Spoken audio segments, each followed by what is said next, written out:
ऋतं पिबन्तौ सुकृतस्य लोके गुहां प्रविष्टौ परमे परार्धे छाया तपौ ब्रह्मविदो वदन्ति पंचाग्निवेचा तृणाचिकेता। कठोपनिषद को आधार बना करके विचारा है, उसमें गुहां प्रविष्टौ, तो गुहा में जो प्रवेश किए हुए हैं उसके ऊपर तो कौन, एक बुद्धि और जीवात्मा प्रवेश किया हुआ है एक कोटि को लेकर के, और दूसरी कोटि है जीवात्मा और परमात्मा। तो कौन सो पक्ष ग्रहण करना चाहिए, जीवात्मा परमात्मा पक्ष ग्रहण करना चाहिए अथवा जीवात्मा बुद्धि पक्ष ग्रहण करना चाहिए? तो पूर्व पक्षी के अनुसार तो कहते हैं कि जीवा बुद्धि और जीवात्मा पक्ष वाला ही एक जीवात्मा पक्ष और जीवात्मा और बुद्धि एक पक्ष को ही ग्रहण कर लेना चाहिए, क्योंकि जीव तो कर्मों का फल उपभोग करता ही है समान प्रकरण में, और इंद्रियों में भी कर्तापन आ जाता है, भोक्तापन आ जाता है, उपाधि को लेकर के वेदांशी पचंती कर्तापन आ जाता है, तो गुहा में प्रविष्ट होती है। बुद्धि भी गुहा में प्रविष्ट है, यानी हृदयाकाश में प्रविष्ट है, और आत्मा भी हृदयाकाश में प्रविष्ट है। तो ईश्वर और जीवात्मा, कहते ईश्वर जीवात्मा ये भी प्रविष्ट है, किंतु ईश्वर में भोग नहीं है, जीवात्मा में तो भोग है किंतु ईश्वर में भोग नहीं है। इसलिए यहाँ पर पहला जो पक्ष है जीवात्मा पक्ष, बुद्धि और जीवात्मा पक्ष, इसको ग्रहण कर लेना चाहिए, ऐसा पूर्व पक्षी का कहना है। उसी को यहाँ पर 438 नंबर पृष्ठ पे वर्णन करते हैं। तस्मात् बुद्धि जीवौ स्याताम जीवात्मा परमात्मनो वैति संशया।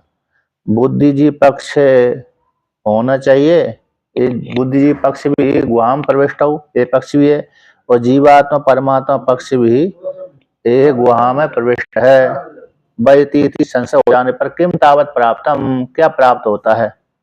ऐसी प्राप्ति हो जाने पर पूर्व पक्षी कहता है बुद्धि क्षेत्रज्ञौ इति। बुद्धि और क्षेत्रज्ञ पक्ष वाला ही एक गृहीत होता है, ग्रहण कर लेना चाहिए।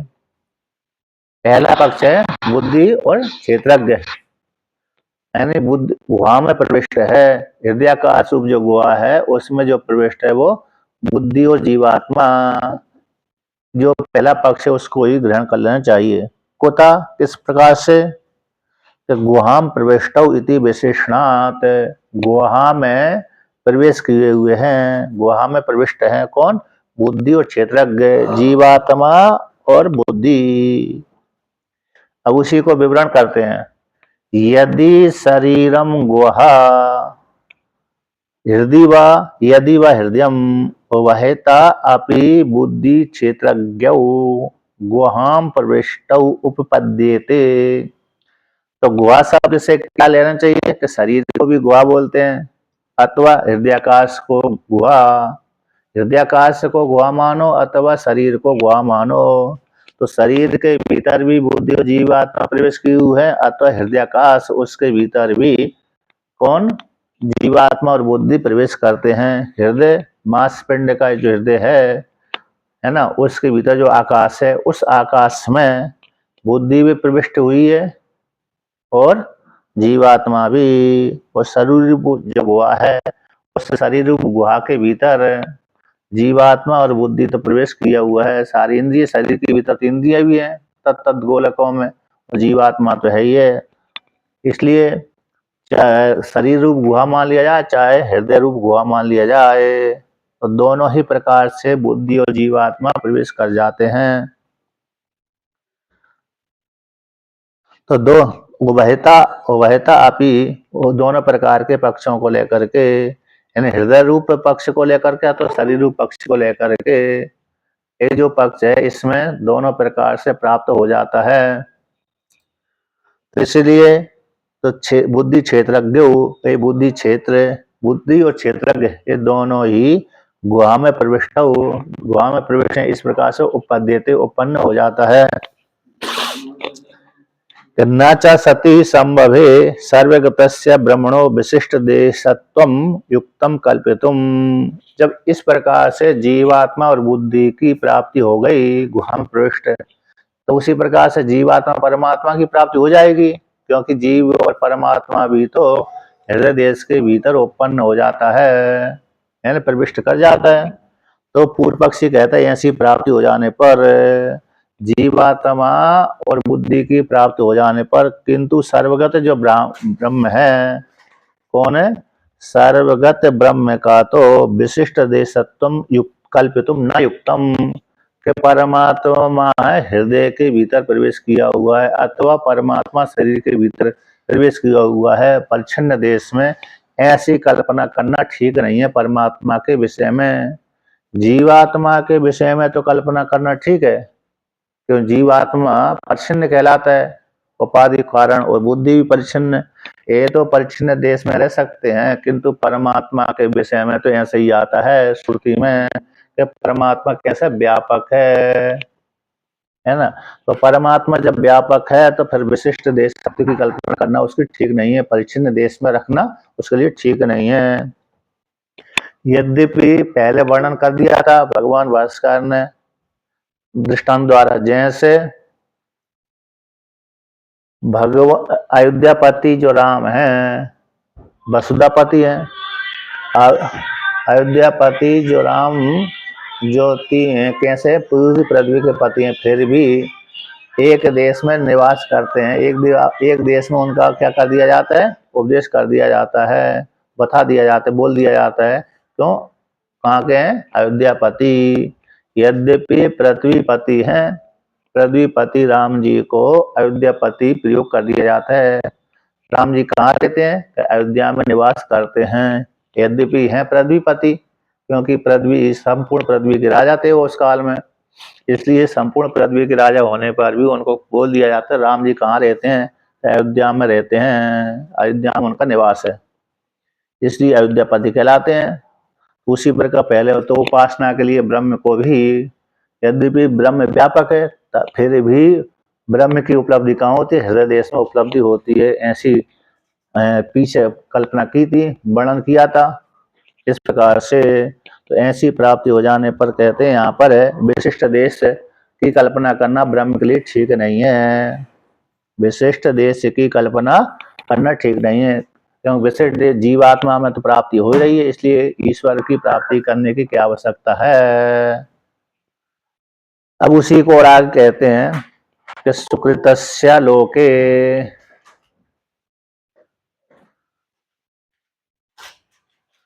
सुकृतस्य लोके इति च कर्म गोचर अनतिक्रमम दर्शति। तो ये श्रुति है सुकृतस्य लोके, जीवात्मा अपने शरीर के भीतर रह करके जो उसने पाप पूर्ण कर्म किए थे पूर्व जन्म में, उन कर्म पूर्व जन्म में जो पाप पुण्य किए थे उन कर्मों के फल का उपभोग करता है। अवश्यम भागीरथम कर्म फलम सुकृतस्य कर्म फलस्य उपभोगम कुर्वन्ति कुरुते, इसलिए कुर्वन्ति तो करता है, इसलिए यहाँ पर श्रुति कहती है कर्म विषय को अनतिक्रमम दर्शयति। श्रुति कर्म के विषय को अतिक्रमण से रहित को दिखलाती है, अतः जीवात्मा अपने द्वारा किए गए कर्मों का फल का उपभोग करता है। किंतु परमात्मा, कहते परमात्मा तो नहीं।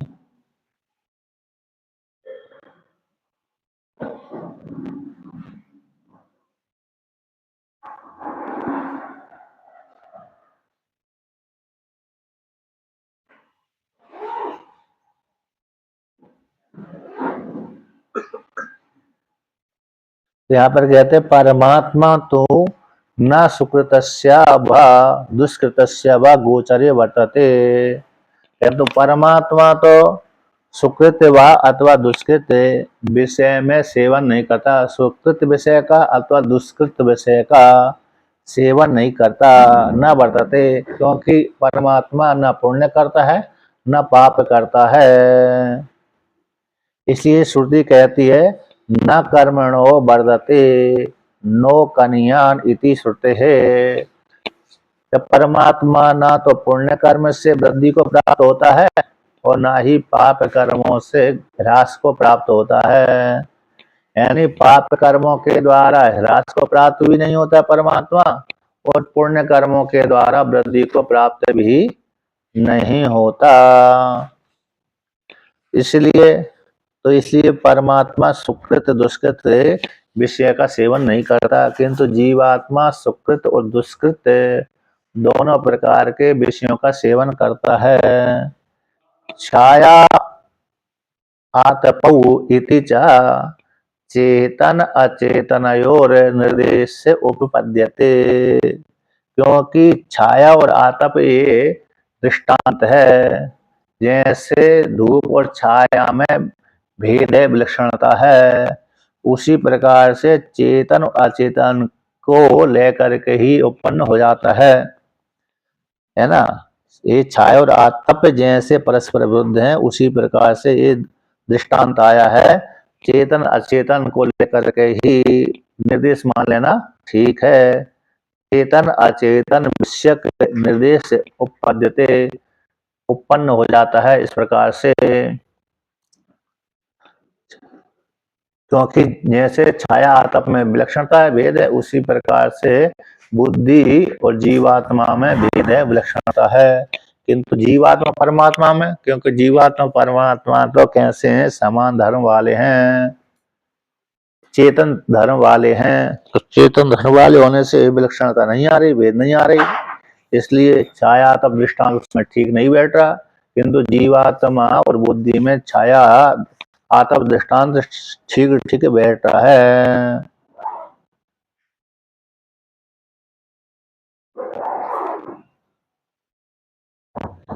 इसलिए यहाँ पर पहला जो पाठ है वही ठीक है। छाया आतप बत परस्पर विलक्षणत्वात्, जैसे छाया और आतप में परस्पर भेद है, उसी प्रकार से जीवात्मा और बुद्धि में परस्पर भेद है। इस प्रकार से जान लेना चाहिए, स्वीकार कर लेना चाहिए। तस्माद बुद्धि क्षेत्रज्ञौ यह उच्चेताम, इसलिए ऋता पिबन्तौ सुकृतस्य लोके गुहाम प्रविष्टौ, तो गुहा में प्रविष्ट किया हुआ है और ऋत कर्मों के फल का भोग करता है। इस वाक्य के माध्यम से बुद्धि और जीवात्मा पक्ष वाला ही जो एक पक्ष है, प्रथम पक्ष है, उसको ही ग्रहण कर लेना चाहिए। अस्मिन् प्रकरणे ऋतम पिबन्तौ, इस श्रुति वाक्य रूप प्रकरण में बुद्धि जीवात्मा पक्ष ही ग्रहण कर लेना चाहिए। जीवात्मा परमात्मा पक्ष, जीवात्मा और परमात्मा पक्ष ग्रहण करने की आवश्यकता नहीं है। ऐसा इस प्रकार से पूर्व पक्ष के द्वारा प्राप्त हो जाने पर अब सिद्धांती यहाँ पर खंडन करता है। इति एवं प्राप्ते, इस विषय में हम कहते हैं वयम ब्रूमा, ऐसी प्राप्ति हो जाने पर वयम ब्रूमा हम कहते हैं। तो क्या कहते हैं? विज्ञान आत्मा परमात्मा नौ यह उच्चेयाताम,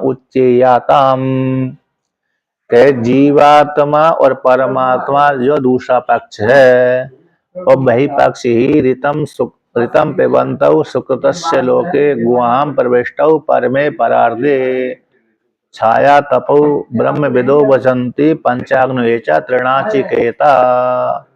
इस वाक्य के माध्यम से, तो इस वाक्य के माध्यम से जीवात्मा और परमात्मा ये पक्ष ही ग्रहण कर लेना चाहिए। उच्चतम कस्मात, किस कारण से? आत्मानौ ही तौ उभौ अपि चेतनौ समान स्वभावौ, आत्मा दोनों ही आत्मा ऋतम पिबन्तौ, ऋत का पान करते हैं। तो ऋत का जब पान करते हैं, ऋत यानी अवश्यमेव सुकृतस्य, सुकृत कर्म का फल का भोग करते हैं। इस समय दोनों ही, तो चेतन ही भोग सकता है, जड़ में भोग नहीं होता। इसलिए दोनों आत्मा है और दोनों ही दोनों में प्रवेश संभव है। तो दोनों समान स्वभाव वाले हैं, चेतन स्वभाव वाले हैं। तो चेतन स्वभाव वाले होने के कारण वे प्रविष्ट हो जाते हैं। और दूसरी कहते हैं कि संख्या श्रवणे च समान समान स्वभावेषु एव लोके प्रतीति दृश्यते, के संख्या के श्रवण, जो संख्या का श्रवण होता है समान स्वभाव वाले में ही लोक में इस प्रकार से ज्ञान होता है। लोक में ज्ञान होता है कि समान संख्या वाले, समान स्वभाव वाले, समान स्वभाव वालों में ही उस समान संख्या के रूप से प्रविष्ट आदि की प्रतीति होती है। लोक में इस प्रकार से प्रीति देखी जाती है कि समान स्वभाव वालों में ही समान संख्या का व्यवहार किया जाता है। समान स्वभाव वालों की ही लोक में प्रतीति होती है। इस प्रकार से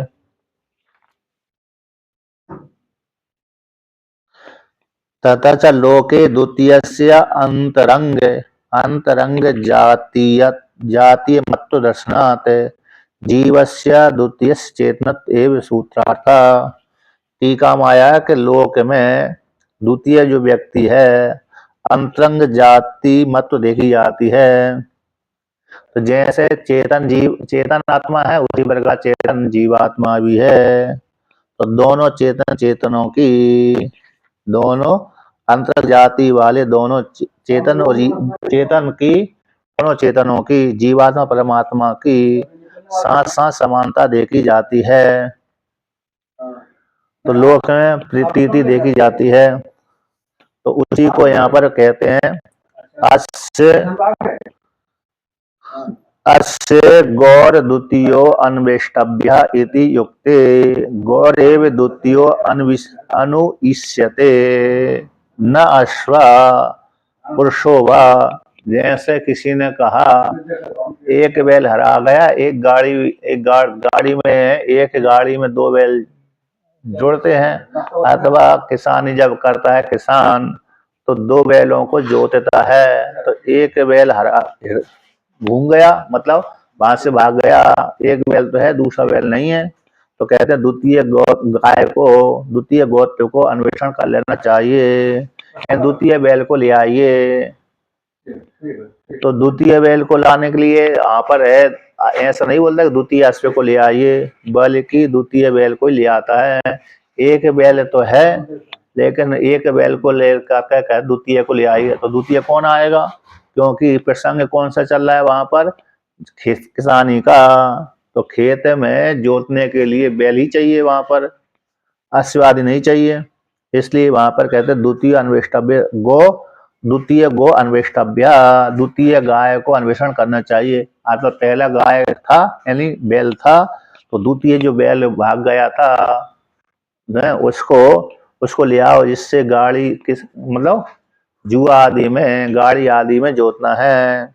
इसलिए द्वितीय गो का ही अन्वेषण वहां पर करते हैं, द्वितीय बैल का ही अन्वेषण करते हैं, न द्वितीय अश्व की अन्वेषण नहीं करते। हाँ, जीव तो जड़ है ना वास्तव में? जीव जड़ कहाँ है? चेतन तो है, जीव जड़ क्यों होगा? रामचरितमानस में कहीं आया जीव जड़? जीव जड़ नहीं है ना, जीव जड़ क्यों? जीव तो चेतन है, अंतकण है, प्राण है, इसको जड़ मानेंगे। अहंकार में तो जड़ है, तो जीव जड़ नहीं, जीव तो चेतन है क्या ना?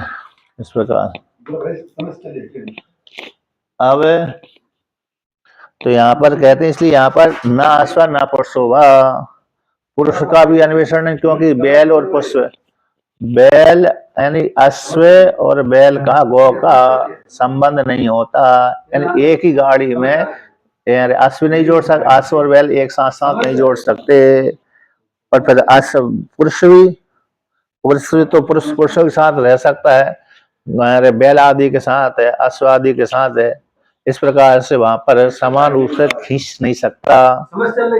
तो यहाँ पर इसलिए समान जातीय वालों में ही प्रयोग देखा जाता है। तो यहाँ पर वर्णन करते हैं तद यह ऋतपानेन लिंगेन निश्चिते विज्ञान आत्मनि द्वितीय अन्वेषणायाम समान स्वभाव चेतना परमात्मा एव प्रतीयते।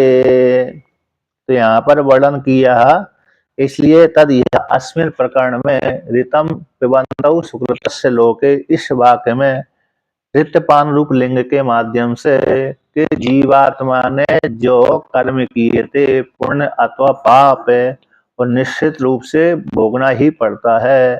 तो ऋतपान रूप लिंग के माध्यम से ऋतपान रूप लिंग का निश्चय हो जाने पर तो विज्ञान आत्मा में जो विज्ञान आत्मा में निश्चित यानी विज्ञान आत्मा में प्राप्त होते हैं इन ऋत का पान। तो द्वितीय अन्वेषण में समान स्वभाव, तो द्वितीय का जो अन्वेषण हो जाने पर तो द्वितीय में कौन है, ऋत का पान निश्चित रूप से ऋत का पान किया जाता है। तो द्वितीय में अन्वेषण कौन, समान स्वभाव वाला जो चेतन परमात्मा है उसका ही ज्ञान होता है, क्योंकि ऋत का पान बुद्धि आदि नहीं करती बल्कि चेतन ही करता है। तो चेतन जैसे अपने किए हुए कर्म का फल भोगता है, किसी जड़ में भोग नहीं होता, इसलिए चेतन दूसरा जो चेतन है वो परमात्मा है, उसी का यहाँ पर अन्वेषण करना पड़ेगी, न कि बुद्धि का, न कि जड़ का। जड़ को भोगने के लिए यहाँ पर अन्वेषण करने की आवश्यकता नहीं है, बल्कि परमात्मा ही भोग भोगता है। इसीलिए मतलब दूसरा समान स्वभाव वाला चेतन ही भोग भोगता है। तो इसलिए यहाँ पर जैसे विज्ञान आत्मा का जीवात्मा का जिस प्रकार से निश्चित भोग की प्राप्ति हो जाने पर तो भोग की प्राप्ति हो, ऋतम पिबन्तौ ऐसा प्रयोग आया, ऋतम पिबन्तौ तो पान करता। तो एक जीवात्मा तो पान निश्चित रूप से प्राप्त होगा कि जीवात्मा अपने द्वारा किए गए कर्मों का फल का उपभोग करता है। ऐसा निश्चय हो जाने पर विज्ञान आत्मा के ऋत पान रूप लिंग के माध्यम से जीवात्मा के निश्चय हो जाने पर अब दूसरा कौन पान करता है, तो द्वितीय के अन्वेषण हो जाने पर, द्वितीय के अन्वेषण की प्राप्ति होने पर तो समान स्वभाव वाला जो चेतन परमात्मा है उसका ही ज्ञान होगा, क्योंकि वह भी पान करने वाला है। तो ऐसी प्राप्ति हो जाने पर तो यहाँ पर जीवात्मा के साथ साथ परमात्मा ही आएगा, ना कि बुद्धि, क्योंकि बुद्धि स्वतंत्र होकर के पान नहीं करती। यद्यपि परमात्मा भी पान नहीं करता स्वतंत्र रूप से, फिर भी यहाँ पर जैसे चेतन जीवात्मा पान करता उसी प्रकार से क्षत्रिण और यान्ति के माध्यम से परमात्मा में भी पान का प्रयोग किया हो जाएगा कि परमात्मा भी कर्मों का पान करता है, सेवन करता है, चाहे कराता है चाहे करता है ना, दोनों प्रकार से पान का प्रयोग उत्पन्न हो जाता है, यानी कराता है, नजदीक में रहता है, इस प्रकार से। अब पूर्व पक्षी यहाँ पर प्रश्न करता है, ननु उक्तम ग्वाहि तत्व दर्शनात् न परमात्मा प्रत्येतव्य इति। तो यहाँ पर क्या कहते हैं, पूर्व पक्षी प्रश्न करते हैं, गुहा में निहित है, गुहा में स्थित दर्शन से, गुहा में रहता है, गुहा में प्रविष्ट है, इस प्रकार के ज्ञान से न परमात्मा प्रत्येतव्य, परमात्मा का यहाँ पर ग्रहण नहीं करना चाहिए। गुहा में गुहा हितत्वात् दर्शनात्, गुहा हितत्वात् गुहा नियतत्वात्, इन गुहा में प्रविष्ट हो, तो गुहा में प्रवेश किया हुआ है, गुहा में रहता है, गुहा में प्रवेश किया हुआ है, गुहा में रहता है, इस प्रकार के ज्ञान से, इस प्रकार का ज्ञान देखे जाने से न परमात्मा प्रत्यय तव्य इति, परमात्मा परक यहाँ पर नहीं ग्रहण करना चाहिए, परमात्मा को यहाँ पर ग्रहण नहीं करना चाहिए, क्योंकि परमात्मा गुहा में कहाँ प्रवेश करेगा, परमात्मा तो व्यापक है, तो व्यापक है तो परमात्मा कैसे गुहा में प्रवेश करेगा, ऐसा ननु उक्तम, ऐसा पूर्व में कहा था।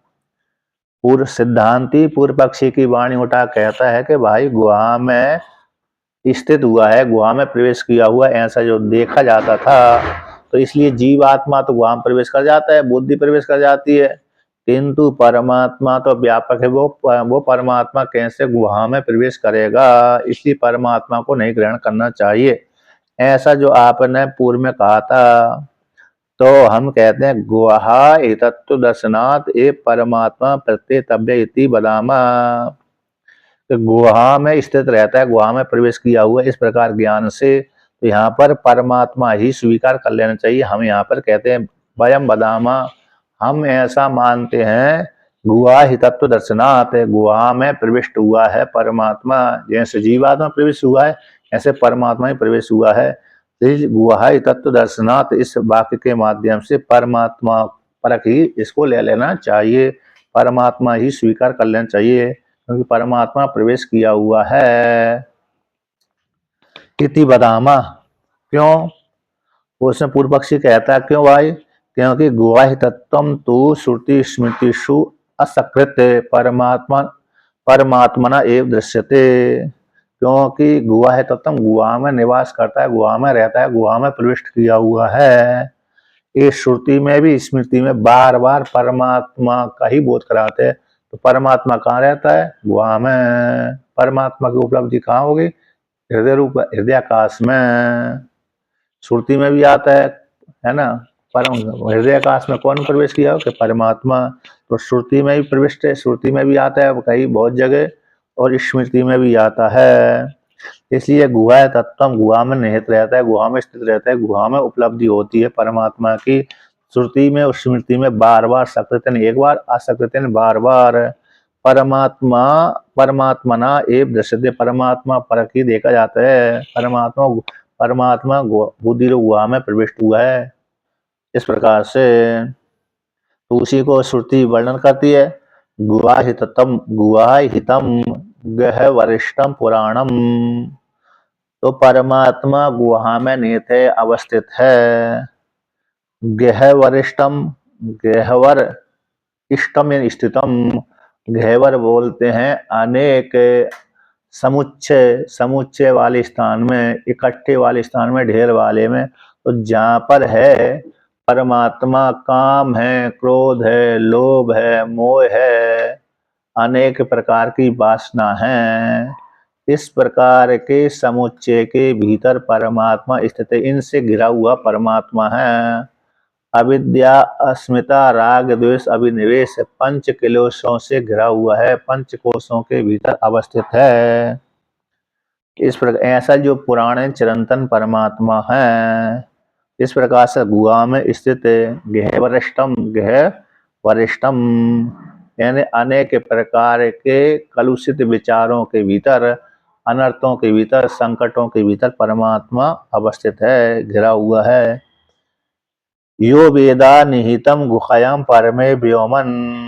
तो 1, 2, 12 की थी पहली श्रुति। दूसरी श्रुति जो यहाँ पर 33 उपनिषद की श्रुति वर्णन करती है, 2:1 का द्वितीय वल्ली की एवं ब्रह्म वल्ली का प्रथम मंत्र है।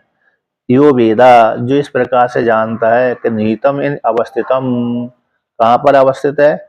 गुहायाम, गुहा में। वो गुहा कैसे? परमे व्योमन, परम उत्कृष्ट है, परम उत्कृष्ट श्रेष्ठ गुहा है। उस गुहा में ये परमात्मा अवस्थित है। तो यहाँ पर भी निहितम कहा गया, परमात्मा अवस्थित है गुहा में। गुहायाम परमे व्योमनी गुहायाम, क्योंकि पर में भी सप्तमी है, गुहायाम भी सप्तमी है, व्योमनी भी, यहाँ लोप हो गया तो वहां भी सप्तमी है। 1, 2, 12 दिया है, का माने कौन सा उपनिषद का है? कठोपनिषद, काठकोपनिषद।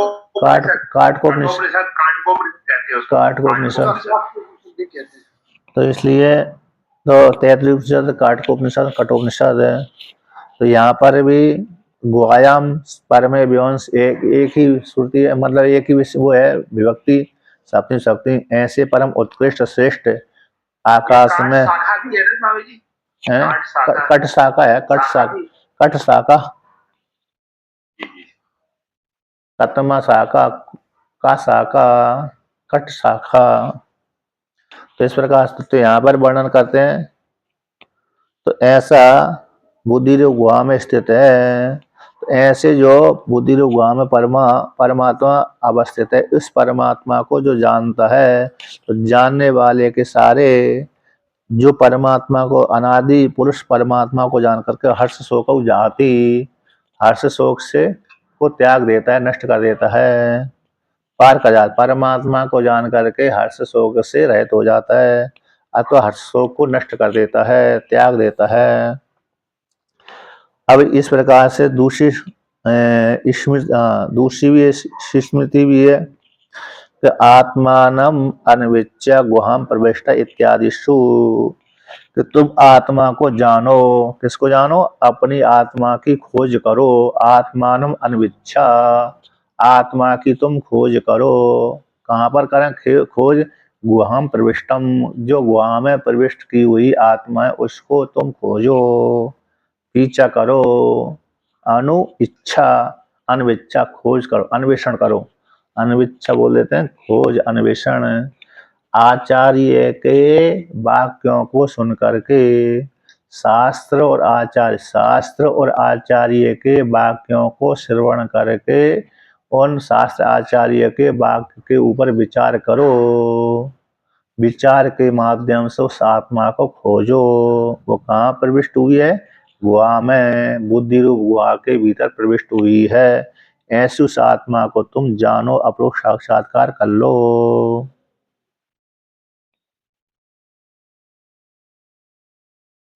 यहाँ पर आया है परमे सृष्टि व्योमनी हृदयाकाशे। हृदयाकाश में जो बुद्धि है गुहा, बुद्धि नामक गुहा है, उसमें परमात्मा निहित है। ऐसे परमात्मा को जो जानता है सारे कामनाओं को नष्ट कर देता है, अथवा सारी कामनाओं को प्राप्त कर लेता है।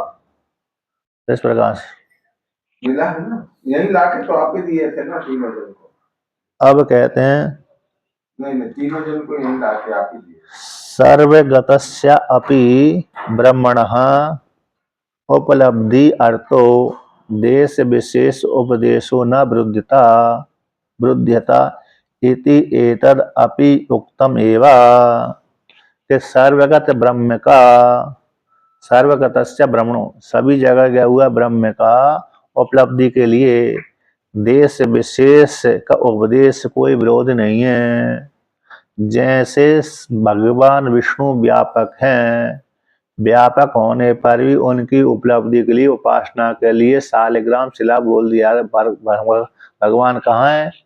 कि ये भगवान है, शालिग्राम शिला भगवान है। यद्यपि शालिग्राम शिला भगवान नहीं है, किंतु उस व्यापक परमात्मा की उपासना के लिए उस शिला में परमात्मा का आरोप कर दिया जाता है। जैसे शिव नर्मदा जी के शिवलिंग, बाण लिंग को शिवलिंग बोल दिया। शिव का लिंग, शिव का चिन्ह, शिव की प्राप्ति का आधार ये है, ये भगवान है।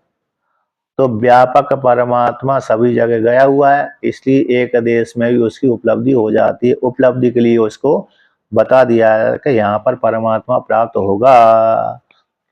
शिवलिंग में परमात्मा, ईश्वर, शिव रूप जो आत्मा है, ईश्वर रूप जो आत्मा है, परमात्मा है, इस शिवलिंग में आपको प्राप्त हो जाएगा।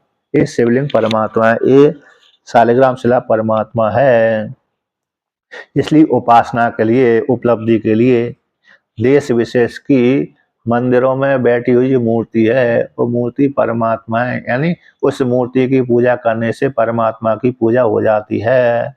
उसी मूर्ति से ही फिर परमात्मा प्रकट हो जाता है, दिखने लगता है। यानी हमारे हृदय देश से निकला हुआ परमात्मा मूर्ति के रूप में बाहर दिख जाता है। हमारे हृदय में पहले प्रकट होता है परमात्मा, फिर वही परमात्मा मूर्ति के रूप में साक्षात दिख जाता है ना। इस प्रकार से पहले ज्ञान हृदय में, हृदय से प्रकट होता है। यो अंतः प्रवेश, जो शरीर के भीतर प्रवेश करके इंद्रियों को चेष्टा वाला बनाता है, सामर्थ्य वाला बनाता है। यो अंतः प्रवेश मनु वाचमिमाम वदंती इत्यादि भागवत का है। मेरे ध्रुव स्तुति में आता है यो अंतः प्रवेश, जो शरीर के भीतर, अंतःकरण के भीतर प्रवेश करके अवस्थित है, वो इंद्रियों को प्रवेश करके इंद्रियों को अपने अपनी कार्य में लगा देता है, इंद्रियों को चेतन बना देता है, क्रिया चेष्टा वाला बना देता है। इस प्रकार से इसलिए यहाँ पर कहते हैं कि देश विशेष परमात्मा का कल्पना कर लेने से कोई विरोध नहीं आता। इसलिए उपलब्धि के लिए देश विशेष कल्पना करना कोई विरुद्ध नहीं है। अब कहते हैं सुकृत लोक वर्तितम तु क्षत्रित्व बद एकस्मिन् अपि वर्तमानम वयोर उभयोर अवरुद्धम। तो पूर्व पक्षी कहता भाई सुकृत का पान दोनों में उत्पन्न हो जाएगा। नहीं कि सुकृत लोक वर्तितम, किस पुण्य कर्मों का फल तो भाई जीवात्मा ही करता है, किंतु परमात्मा में गौण प्रयोग कर दिया जाता है। क्षत्रित्ववद, जैसे क्षत्रिणो यान्ति, क्षत्रिय न्याय के माध्यम से एक छाता वाला जाता हुआ सभी में आरोप कर दिया जाता है कि सारे छाता वाले जा रहे हैं। यद्यपि है एक व्यक्ति के पास में छाता, तो दूसरे अन्य व्यक्तियों के पास में छाता नहीं है, तो प्रयोग कर दें छाते वाले जा रहे हैं। तो अन्य दूसरे में आरोप कल्पना मात्र कर दी जाती है, किंतु है एक छाता वाला। उसी प्रकार से जीवात्मा भोगता रहता है और परमात्मा देखता रहता है, लेकिन परमात्मा में भी आरोप कर दिया जाता है कि परमात्मा भी रत का पान करते हैं, लेकिन परमात्मा रत का पान नहीं करता, क्योंकि परमात्मा ने कोई कर्म किए ही नहीं है। जीवात्मा ने ही अविद्या उपाधि को लेकर के, अंतःकरण उपाधि को लेकर के ही अविद्या का कार्य है, जो अंतःकरण है उसी उपाधि को लेकर के कर्म किए थे। इसलिए जीवात्मा ही कर्म करता है, कर्म का फल भोगता है। इसलिए क्षत्रित्व के समान एकस्मिन, एक में ए प्राप्त होने पर वर्तमान एकस्मिन अपि वर्तमानम उभयर अपि वृद्धम, एक का सेवन करता हुआ दूसरा उसके साथ रहता हुआ, वह दोनों में इस प्रकार से प्रयोग कर देते। इसलिए दोनों में प्रयोग कर देने के कारण कोई विरोध नहीं है, बल्कि एक साक्षी बन करके रहता है, एक भोगता रहता है ना। क्षत्रित्व न्याय के माध्यम से, क्षत्रित्व न्याय के माध्यम से एकस्मिन अपि, एक में एक के होने पर भी वर्तमानम, एक में वर्तन किए जाने पर उभय, दोनों में प्रयोग कर देने से कोई दोष नहीं है, दोनों में लागू हो जाता है। छाया आतपौ इति अवरुद्धम, जैसे छाया आतपौ इति अपि अवरुद्धम, जैसे छाया आतप में परस्पर विलक्षणता है, तो विलक्षणता है होने पर भी किसी कोई दोष नहीं है, क्योंकि छाया आतप दृष्टांत दिया है, छाया और आतप के समान परस्पर भेद है, इसलिए परस्पर विलक्षण होने के कारण तो जीवात्मा परमात्मा भी परस्पर विलक्षणता है। तो विलक्षणता कौन है? एक कर्म के फल का भोग भोगता रहता है, दूसरा देखता साक्षी बन करके देखता रहता है। इसलिए एक में संसारित धर्म है, एक में संसारित धर्म नहीं है। इसलिए वे वाक्य उत्पन्न हो जाते हैं जीवात्मा परमात्मा के विषय में। छाया आतपवत परस्पर विलक्षणत्वात् संसारित्व असंसारित्व हो, कहते संसारित्व असंसारित्व छाया आतप के समान परस्पर विलक्षणत्वात् जीवात्मा परमात्मा में उत्पन्न हो जाते हैं। जीवात्मा संसारित धर्म वाला है और ईश्वर कैसा हो गया? असंसारित धर्म वाला। अविद्या रूप उपाधि को लेकर के जीवात्मा में संसारित धर्म आ जाते हैं।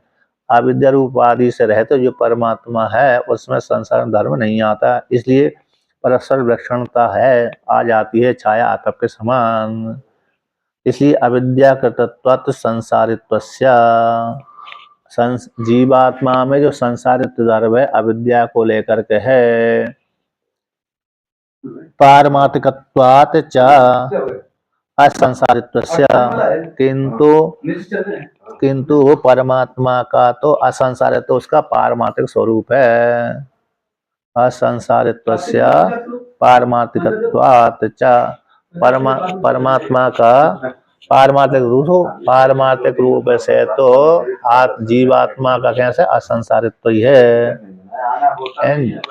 जीवात्मा का संसारित्व अविद्या को लेकर के, जब अविद्या उसकी निवृत्त हो जाती है तो उसी जीवात्मा का संसार धर्म नहीं रहता।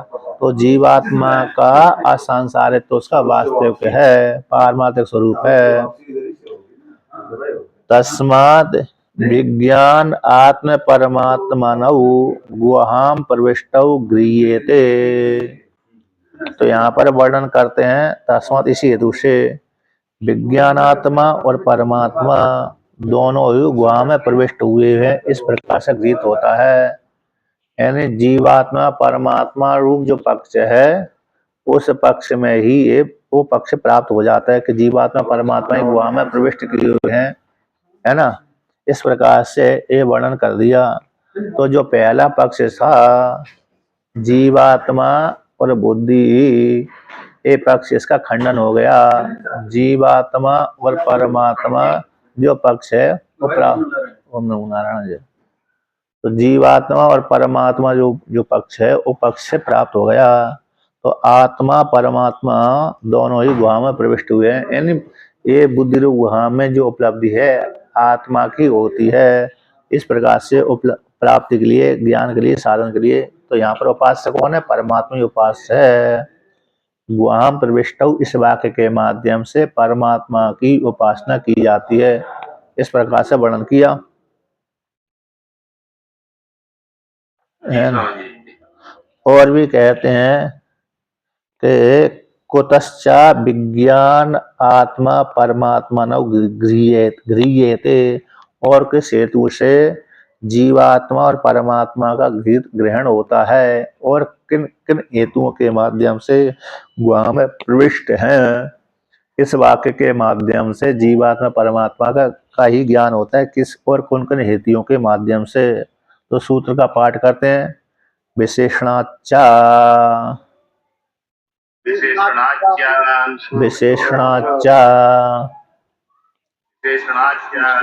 के विशेषण से भी,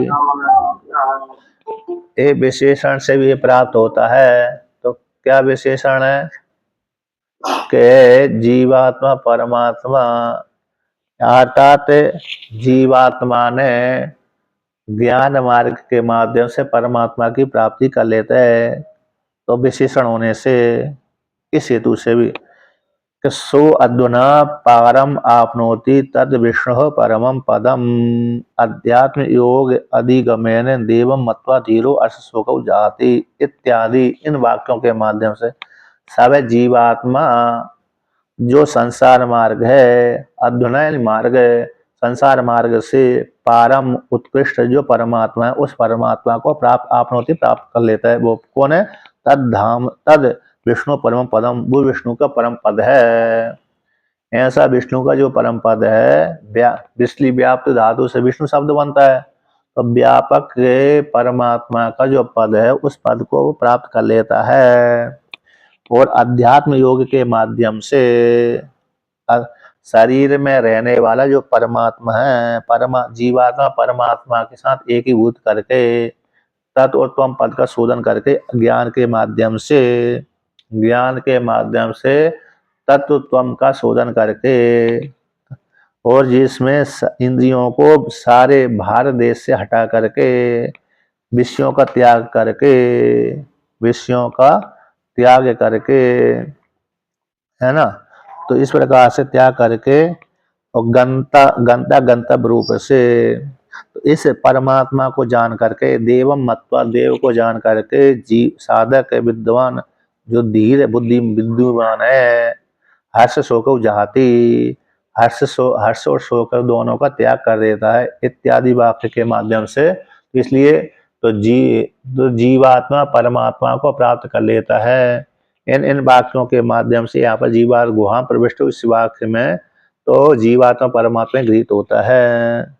तो बुद्धि और जीवात्मा का ग्रहण नहीं होता, बल्कि जीवात्मा परमात्मा का ग्रहण होता है गुहा शब्द में। तो गुहा प्रविष्ट इसमें जीवात्मा परमात्मा ही उत्पन्न होता है। इस प्रकार से वर्णन किया। अब भगवान भास्कर इसका व्याख्यान करते हैं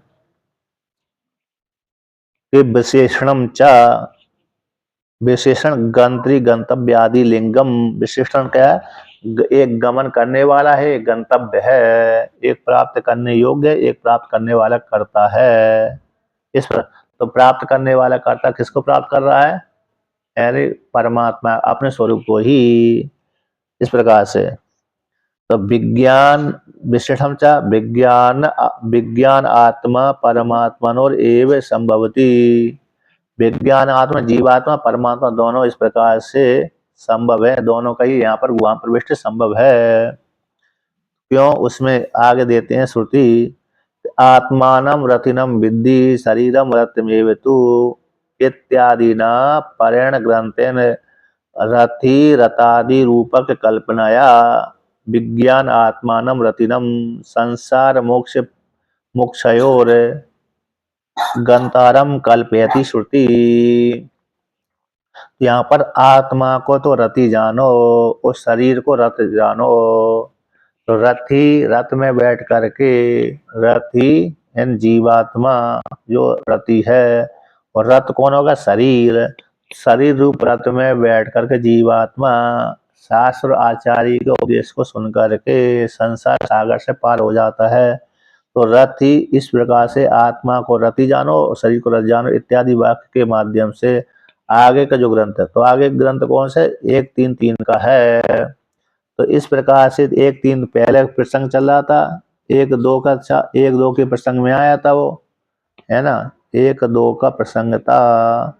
ऋतम पिबंत सुकृतस्य लोके इत्यादि जो है, कहाँ का प्रसंग था? 1-2 प्रथम अध्याय प्रथम वल्ली का प्रथम पहला मंत्र है स्वामी जी वो। ये तीसरा मंत्र है। प्रथम वल्ली का ही था वो। ये तृतीय वल्ली का है इस प्रकार से। तो यहाँ तृतीय वल्ली का वो भी है स्वामी जी। ऋतम पिबंत, हाँ, तृतीय वल्ली का पहला मंत्र है, ये तीसरा मंत्र है। अच्छा, तीसरा और पहला है। हाँ अच्छा, 1-3-1 का है। हाँ 1-3-3 का है। तो हाँ 1-3-3 का है ये, और 1-3-1 का है तृतीय वाले के दोनों। तो पहला मंत्र और तीसरा मंत्र, इसलिए पूर्व प्रभाव तो पर यानी आगे का जो ग्रंथ के द्वारा, आगे ग्रंथ के द्वारा आगे श्रुति के वाक्य के माध्यम से, तो रति रतादि रूप कल्पना के माध्यम से विज्ञान आत्मा रति को विज्ञान आत्मा नाम रतिनम, तो विज्ञान आत्मा रति का संसार से लेकर के मोक्ष पर्यंत तक गंता की कल्पना करती है श्रुति। जीवात्मा पहले अविद्या से युक्त था, तब मेरे संसार भाव की प्राप्ति हो रही थी जीवात्मा की। अब उसने शास्त्र आचार्य के माध्यम से उपदेश ग्रहण करके मोक्ष को प्राप्त कर लिया। इस प्रकार से श्रुति मोक्ष की कल्पना करती है। तो उसी को और आगे कहते हैं, सो अद्युनः पारम आपनोति तद विष्णु परमं पदम इति च परमात्मनम गंतव्यम कल्पयति श्रुति। सब जीवात्मा अद्वनय संसार रूप मार्ग से, संसार मार्ग का पारम यानी पारम उत्कृष्ट जो संसार मार्ग है उससे श्रेष्ठ आगे जो परमात्मा है, ऐसे परमात्मा किम तद, वो पार कौन है? संसार रूप मार्ग से पार कौन है? वो परम विष्णु का परम पद है। विष्णु का जो परम पद है, उस परम पद को भैंस जीवात्मा ज्ञान मार्ग के माध्यम से प्राप्त कर लेता है। आपनोति प्राप्नोति इति इसमें परम आत्मानम गंतव्यम कल्पयति श्रुति।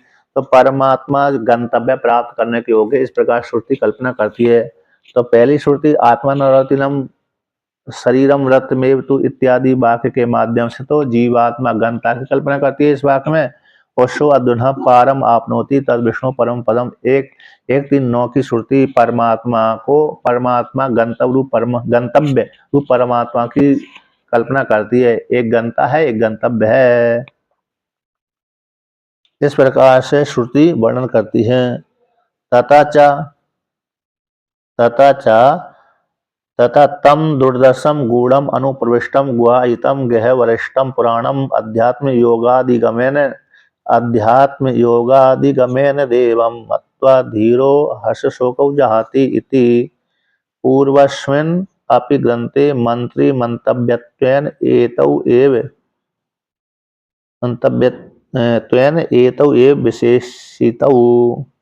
यहाँ पर कहते हैं तम दुर्दश, ऐसे परमात्मा है दुर्दश, कठिनाई से जाना जाता है, गूढ़म छुपा हुआ है, बुद्धि रूप गुहा में छुपा हुआ है, प्रवेश किया हुआ है।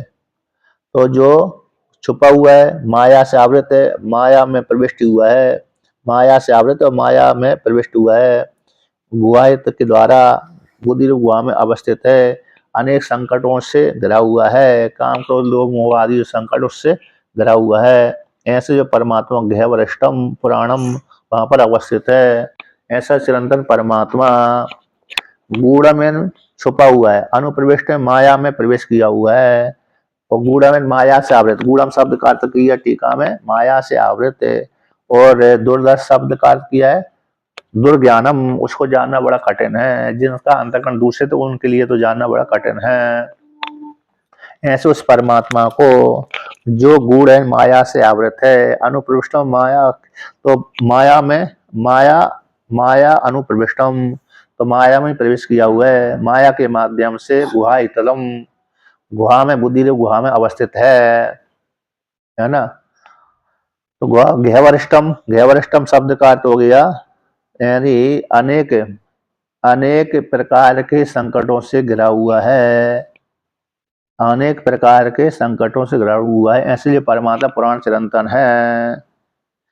एवं इस प्रकार से वहां से जब संकट में घिरा हुआ वहां से हट करके एवं बहिरागतम आत्मानम, बहिरायु आत्मा को अध्यात्म योग के माध्यम से, अध्यात्म योग के अधिगम से, इस प्रकार की जो आत्मा है उस आत्मा को बहिरागतम वहां से निकाल करके अनेक प्रकार के गुहा में स्थित है वहां से हटा करके, अथवा अनेक प्रकार संकटों से घिरी हुई और वहां से हटा करके आत्मा को वहां से ऊपर उठ करके अध्यात्म योग अधिगमन, अध्यात्म योग है स्थूल शरीर सूक्ष्म शरीर कारण शरीर के लय क्रम से, है ना, स्थूल शरीर सूक्ष्म शरीर और कारण शरीर के लय क्रम से अध्यात्म योग परमात्मा में लगा दे, अपनी आत्मा को ऊपर उठकर शरीर को अधिकृत करके रहती है, उस अध्यात्म शरीर के भीतर जो रहती है, शरीर को आश्रय करके रहती है, शरीर को अधिकृत करके रहती है, ऐसी आत्मा का अध्यात्म योग है, यानी स्थूल शरीर सूक्ष्म शरीर कारण शरीर को लय क्रम से वह जीवात्मा को परमात्मा में लगा दे, प्रत्येक आत्मा में लगा दे। तो अर्थात इस प्रकार लय क्रम से चित्त को, अंतःकरण को, मन को, किसमें चित्त अंतःकरण को मन परमात्मा में लगा दे, चिंतन करने में लगा दे, तो प्रत्येक आत्मा में चित्त का समाधान कर दे, इसी तरह उसके माध्यम से अधिगम, ऐसे लय अपने शरीर से ऊपर उठ करके प्रत्येक आत्मा का चिंतन करे, जीव कौन, मन के द्वारा, तो प्रत्येक चित्त का समाधान आत्मा में कर दे। इस प्रकार से प्रत्येक आत्मा में मैं परमात्मा हूँ, ऐसे इस प्रकार के ज्ञान के द्वारा परमात्मा को जान करके, है ना, महावाक्य जह, यहाँ पर टीका में आती है महावाक्य जह वृत्ति, महान महावाक्यों के द्वारा उत्पन्न होने वाली वृत्ति, उस वृत्ति के माध्यम से परमात्मा को जान करके धीर एवं बुद्धिमान हर्ष शोक जाति, हर्ष शोकों को पार कर जाता है। इस प्रकार के पूर्वस्मिन् ग्रंथे अपि, पूर्व के ग्रंथ में भी, 1-2-12 के ग्रंथ में भी, 1 का था, 1-2-12 का इस ग्रंथ में भी मंत्री मंतव्यत्व, हाँ, एक मनता है एक मंतव्य, इस प्रकार से ये दोनों ही विशेषता, दोनों का ही विशेषण रूप से ग्रहण करता है, अर्थात विशिष्ट होते हैं। तो रेत का पान करने वाला कौन, मतलब यहाँ पर गुहा प्रविष्ट शब्द से कौन आ गया, जीवात्मा परमात्मा ही आ गया। तो प्रकरणम च इदम परमात्मा, ये परमात्मा का ही प्रकरण है। ब्रह्म वेदो वदंती इति च वक्तृ विशेष उपादानम परमात्मा परिग्रह घटते, क्योंकि ब्रह्म वेत्ता लोग कहते हैं, इसलिए वक्ता के विशेष का उपादान परमात्मा के ग्रहण करने पर ही घटता है। इसलिए यहाँ पर गुहा प्रविष्ट इस वाक्य के माध्यम से जीवात्मा परमात्मा ही ग्रहण कर लेना चाहिए। अब आगे का पाठ, हाँ, तस्माद यह जीव परमात्मनौ उच्चेयाताम, इसलिए जीवात्मा परमात्मा को ग्रहण कर लेना चाहिए, इस प्रकार से वर्णन किया। अब आगे का प्रसंग द्वितीया को चलाएंगे।